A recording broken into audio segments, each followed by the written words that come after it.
राधा स्वामी वार्तिक भाग दूसरा। वचन 203। संत के वचन का अर्थ संत ही खूब कर सकते हैं और किसी को ताकत नहीं है कि उनकी वाणी का अर्थ कर सके। जो कोई करेगा वह अपनी बुद्धि अनुसार करेगा और बुद्धि की उसमें गम नहीं है, क्योंकि संतों की वाणी अनुभवी है और उसके अर्थ भी अनुभवी हैं। विद्यावान की ताकत नहीं कि उसको ज्यों का त्यों समझ सके। वचन 204। जो नाम में शक्ति होती तो हजारों जप रहे हैं, किसी को तो असर होता। इससे मालूम हुआ कि नाम में शक्ति नहीं है, शक्ति सतगुरु में है। बड़भागी वह जीव है जो सतगुरु को सेव रहे हैं। जो गुनहगार भी हैं और सतगुरु को पकड़ लिया है तो वह माफ़ हो जावेंगे, और जो बेगुनाह है और सतगुरु को नहीं पकड़ा है तो वह बड़के गुनहगारों में गिने जावेंगे। वचन 205। बाजे मानी और अहंकारी लोग जो सत्संग में आते हैं, उनको सत्संग का रस नहीं आता है, क्योंकि वह दोष दृष्टि लेकर आते हैं, और जो समझाओ तो कुछ नहीं समझते, और जाहिर में तो ग्रंथ का तो बहुत भाव करते हैं पर वचन एक भी नहीं मानते। और जो लोग वचन मानते हैं और जितना हो सके उसकी कमाई भी करते हैं और सतगुरु को मुख्य रखते हैं, उनको वे ओछा समझते हैं। ऐसे अहंकारियों को संतों से कभी कुछ फायदा न होगा। वह ग्रंथ के टेकी हैं, और जो ग्रंथ में हुक्म है कि सतगुरु का खोज करो, उनकी सेवा से कुछ फायदा प्राप्त होगा, उसको नहीं मानते हैं, ग्रंथ ही को गुरु मानते हैं।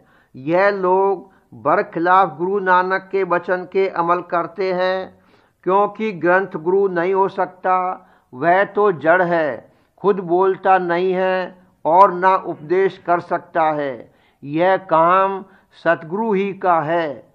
अगर ग्रंथ उपदेश कर सकता तो निर्मले और उदासी काशी में जाकर पंडितों के किंकर न होते और ग्रंथ को वेद शास्त्र से कम न समझते और तीर्थ और व्रत में न भरमते और अपने चेलों को यह उपदेश न करते कि बाद उनके मरने के उनकी गया करो।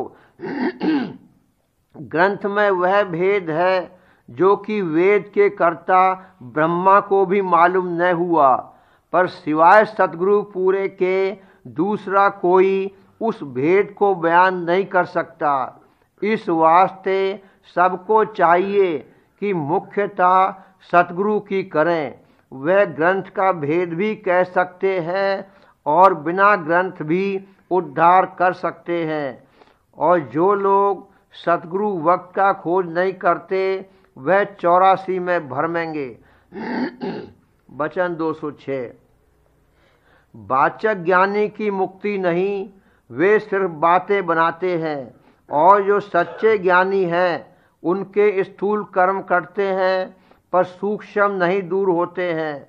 वह बगैर संतों के पद में पहुँचने के नहीं कर सकते हैं।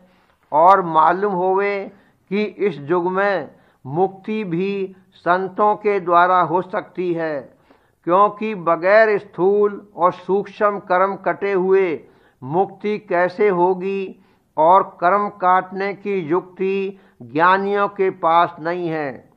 वचन 207। गुरमुख उसका नाम है जो सतगुरु को मालिक कुल समझे और उनकी किसी करतूत पर तर्क न करे और अभाव न लावे।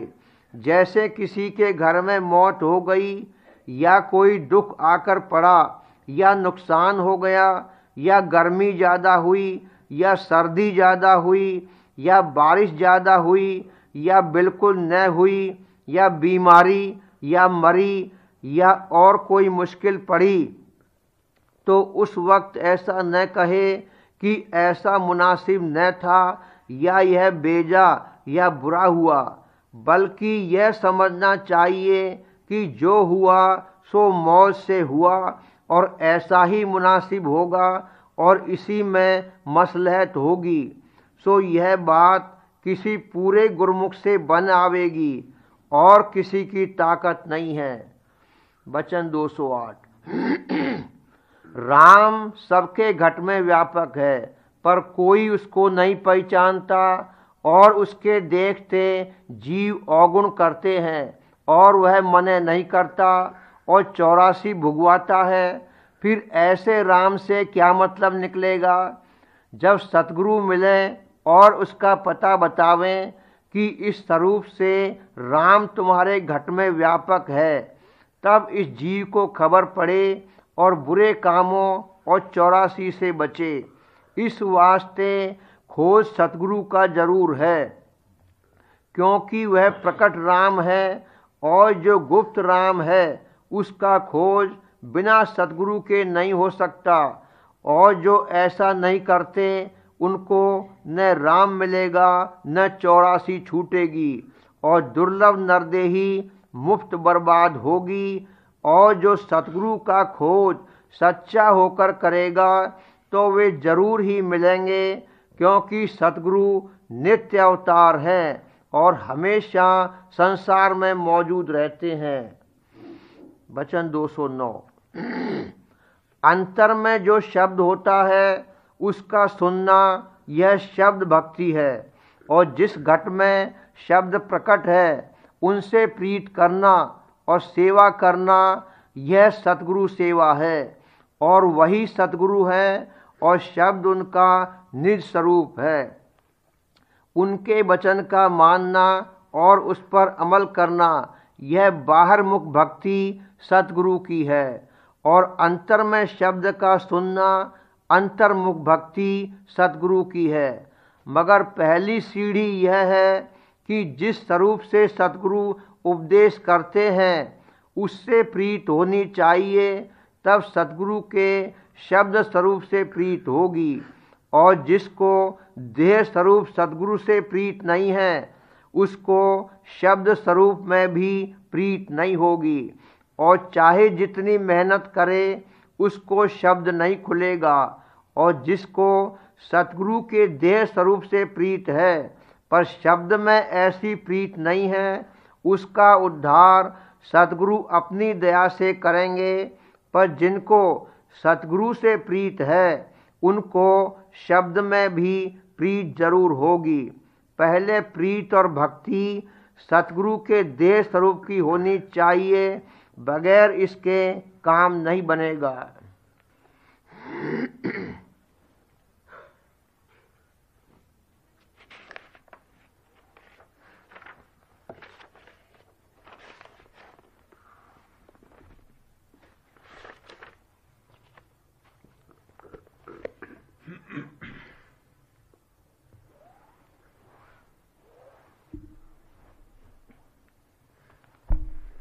बचन बाबूजी महाराज, तीसरा भाग।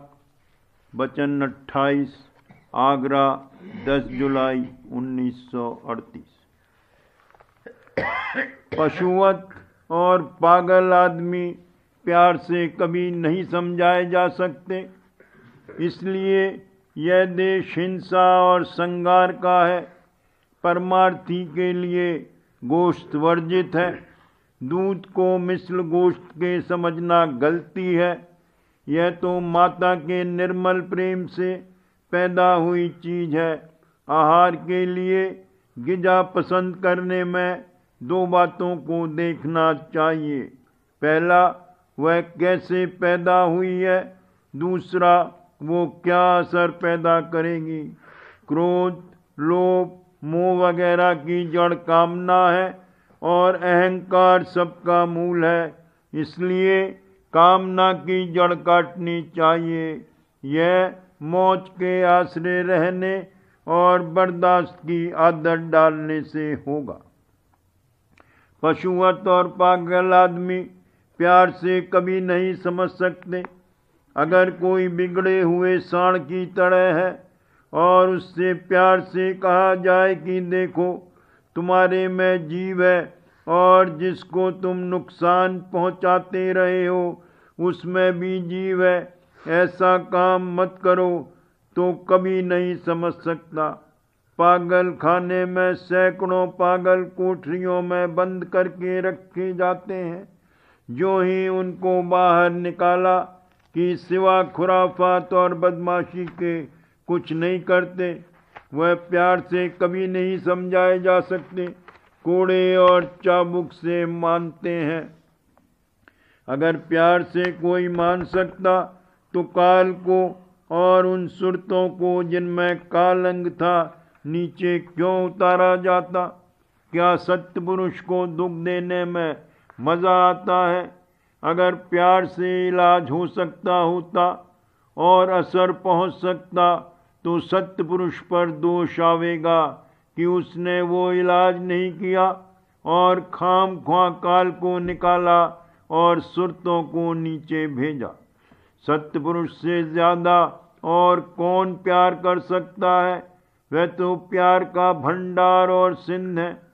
काल और आद्या अथवा माया की दोनों धारों में जो सत्यलोक के नीचे से अलग होकर निकली बड़ी भारी चैतन्यता और प्यार की शक्ति है, मगर इस कदर नहीं कि सत्य पुरुष के प्रेम के आकर्षण में ऊपर खिंच सके और समूह बना सकें। इसलिए काल और माया पर सत्य पुरुष के प्यार का कुछ असर नहीं हो सकता। उनको वहाँ के निर्मल प्रेम का ज्ञान ही नहीं हो सकता। जैसे पेड़ की छाल उतरती है और पत्ता झड़ता है, उस तरह से काल और माया वहाँ से खुद गिर गए और निकल गए। झड़ पड़ी वृक्ष जो पात, उनके साथ में वो सुरतें भी आई जिनमें संग दोष से कमोवेश उसी तरह का अंग था, मगर इतना फर्क कि नीचे उतरने में और रस लेने के लिए रचना करने में काल और माया की कुल शक्ति खर्च हो गई और इस वजह से वो अब फिर सत्यलोक में नहीं लौट सकते। और सुरतें जो यहाँ आई उनकी कुछ ताकत तो खर्च हुई और बाकी गुप्त रखी हुई है, जिसको जगा कर सुरतें सत्यलोक में लौट सकती हैं। सत्य पुरुष ने जिस रीति से रचना बनाई और काल ने जिस रीति से रचना की उसमें बड़ा फर्क है। जो नीचे से ऊपर प्रेम की धार में खिंचकर रचना हुई वो सत्य देश की रचना है, और जो ऊपर से नीचे उतरकर और बीज बोकर रचना की गई वो काल और माया की रचना है। काल ने रचना काट छील कर की है, सत्य देश की रचना काट छील कर नहीं हुई है। सत्य देश की रचना केवल प्रेम आकर्षण से हुई है। वो रचना अंतर और ऊपर खिंचकर हुई है। जो गिलाफ कम खिंचा वो छूट गया, मगर खिंचा अंतर में ही। गिलाफ के अंदर जो विशेष चैतन्य वाली सूरत थी वो ज्यादा अंदर और दूर तक खिंची और खिंचकर वहाँ के गिलाफ में जाकर समा गई और उसमें बैठ गई, और इस तरह से एक होमोजीनियस सुडौल रचना बन गई। उसका गिलाफ जो कि कम और कम दूर तक खिंचा और पीछे छूट गया वो नीचे की सुरतों की देह बन गया। कहने का मतलब ये है कि सत्य देश की रचना में गिलाफ काट कर या छील कर नीचे नहीं फेंका गया या गिराया गया। सिर्फ इतना हुआ कि कोई ज़्यादा खिंचा और कोई कम खिंचा। जो कम खिंचा वो पीछे छूट गया, मगर रुख सबका अंतर्मुखी रहा। चूंकि ये रचना नीचे से ऊपर खिंचकर हुई इसलिए इसको नीचे की रचना का आधार नहीं है, और इसलिए उस रचना में संगार और हिंसा नहीं है। वो असली अहिंसा और निरसंगार देश है। गिलाफ छूटते छूटते जब वो इस कदर कम चैतन्य रह गया कि अब वह अंतर्मुख आकर्षण में नहीं खींच सकता और वहाँ की कशिश के असर में नहीं आ सकता, तब वो अपने आप नीचे गिर गया और वहीं प्रथम बहिर्मुक्ता उत्पन्न हुई। और सत्य देश में जो दो धाराएं सुरत और शब्द की तद्रूप और अभेद थी, वो अब काल और आज्ञा अथवा माया के रूप में अलग अलग होकर निकली।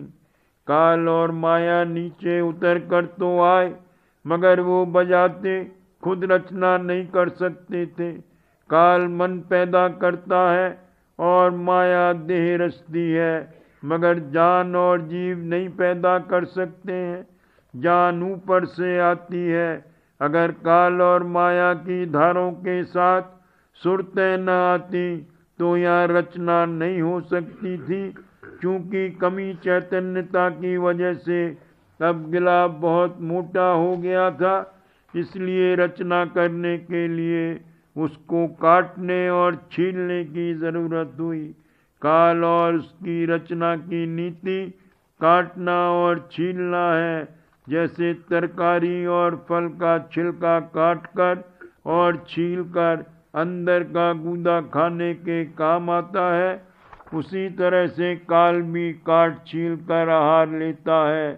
तन और मन से काल आहार ग्रहण करता है, सुरत को काल नहीं खा सकता है। क्योंकि पिंड और ब्रह्मांड की रचना ऊपर से नीचे बीज डालकर हुई है, इसलिए इसको नीचे की रचना का आधार है और इसलिए यह देश हिंसा और संगार का है। यहाँ बिना संगार के आहार नहीं मिल सकता। जानवर तो शरीर संगार करके खाते ही हैं, मगर इंसान भी जब तक संगार न करे आहार नहीं ले सकता। चाहे कोई गेहूं को पकावे और उबाले भी नहीं, मगर उसको दांतों से चबाना तो पड़ेगा। जब तक उसके रूप का नाश न कर दे आहार नहीं मिल सकता। जब तक गेहूं की शक्ल में है, तब तक उसको जमीन में बोया जाए तो गेहूं पैदा हो सकता है, मगर जब उसको कूट पीस दिया गया तब उसको जमीन में बोने से गेहूं नहीं पैदा हो सकता। इससे ये जाहिर हुआ कि गेहूं के रूप का नाश और संगार हो गया, मगर इसका ये मतलब नहीं है कि जब संगार के बिना आहार नहीं मिल सकता तो जानवर मारकर खाए जाएं। संगार तो करना ही पड़ेगा, मगर वो खाना अपने लिए पसंद करना चाहिए जिसमें कम से कम हिंसा हो। ऐसा खाना वनस्पति पदार्थ जैसे अनाज, तरकारियां और फल हैं। गोश्त किसी भी जानवर का हो वर्जित है, खासकर परमार्थी को कभी भी नहीं खाना चाहिए। महज बहस के लिए बाजे गोश्तखोर दूध को भी दूषित बताते हैं। उनका कहना है कि चाहे जानवर को एक बार मारकर खा लो और चाहे रोज थोड़ा थोड़ा उसको मारकर खाओ, दोनों बराबर हैं। वह लोग दूध को भी मिस्र गोश्त के ख्याल करते हैं, ये गलत है। माता का अपने बच्चे के साथ जो प्यार है वो इस देश में सबसे पवित्र और उत्तम और ऊंचे दर्जे का है। और भी बहुत से प्यार के नमूने इस देश में हैं, मगर उन सब में कोई ना कोई गरज और मतलब होता है। माता का पुत्र के साथ जो प्रेम है उसमें कोई गरज नहीं है। इस देश का वो निर्मल प्रेम है। दूध उस निर्मल प्रेम से उत्पन्न हुआ पदार्थ है, इसलिए बहुत पवित्र और सतोगुणी है।